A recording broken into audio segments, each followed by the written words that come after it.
राजकारणाचं काम हे प्रामुख्यानं सांस्कृतिक आहे.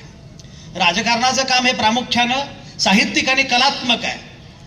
पण अलीकडच्या राजकीय नेत्यांना ना कला माहिती ना साहित्य माहिती आहे.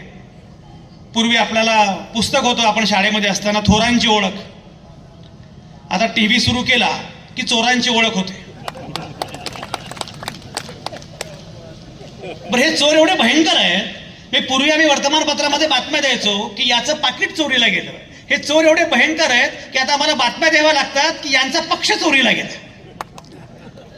पक्षाच्या पक्ष चोरीला जात आहेत. मला गंमत अशी वाटली की पक्षांतर बंदी कायद्यावरचा निकाल कोणाकडे होता? ज्या सभापतींनी सर्वाधिक पक्षांतर केलं त्यांच्याकडे. मला फार आश्चर्य वाटलं की ज्या शिवसेनेचा खटला त्यांच्या समोर होता त्या शिवसेनेमध्ये ते होते. त्या शिवसेनेमध्ये ते विधान परिषदेचे आमदार होते.